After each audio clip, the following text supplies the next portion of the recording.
Welcome back to The Line. We're going to continue the faith discussion here because it's a pivotal part of the lives of so many people in New Mexico. Dee Dee, I want to ask you this first. Not just the Christian and Jewish communities, faith groups of all kinds are dramatically rethinking how they serve their communities and the wider community around them. How, these challenges are extraordinary when you really think about what faith means to folks in New Mexico. What's your general sense of how faith folks are going to approach this? Well, I think that once the initial shock got over, there's some really creative solutions, not just the typical technological solutions, online kind of services, but also these drive-ins where, people can come in their cars and it can be a service that accommodates up to 1,000 people. And then on the Jewish side, the takeout Seder boxes, which provide all of the fixins for a Passover Seder, which was primarily the kind of celebration that Jewish folks do at this Passover season, rather than congregating in big services like in the fall. So it's been pretty good, and I think there's been a lot of cooperation. I think in other parts of the country, there have been some churches in Florida that have refused the order, and the result is immediate spread of COVID-19. We've had some folks in southern New Mexico stating the same. They're just going to have service as usual. Inez, northern New Mexico, of course, Holy Week is a very big deal. What's your sense of how you're seeing Holy Week being celebrated this year, as opposed to other years? It's very personal because you have to do it in your home, whether with streaming services. If you're Catholic, the cathedral is streaming daily Lenten masses.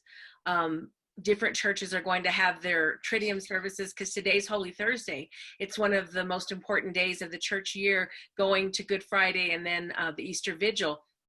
It's very hard. Lent is so important, not just the end of it, but the whole process. So if you have vowed to go to Mass daily and those kinds of things, all of that was stopped in the middle. But I'm really proud of our church leaders, whether they're Christian or Jewish, religious leaders or any kind, because they're saying we have to keep the good of the community. And you think about the spring, that is also a time when traditional people, the Pueblos, have a lot of ceremonials, different things. They're not going to have Easter dances at San Felipe and other Pueblos. The governors there have said, we're not going to do this for the health of our people. And I think that the idea of religion, which is that we love each other, that we love God, is that we take care of each other. And these religious leaders are showing the good of everybody comes before their own need to get up in front of somebody and preach. And I think we don't have an order to close churches here. The governor avoided that because she knows that there's a First Amendment question, but our religious leaders have stepped up and said, we're going to do the right thing for the people who belong to our faith communities. It's a good point that what the governor didn't do, that could have been a real scrum at some point and gotten a little weird. And Dan, part and parcel of faith is fellowship. I mean, certainly it's almost silly to say out loud, and fellowship is about literally congregating, getting together, in one place. This is going to be a big missing piece for a lot of folks that we all know personally, that where faith is just so important. What are you seeing in Rio Rancho and other places in your peer group of how folks are handling Holy Week this week?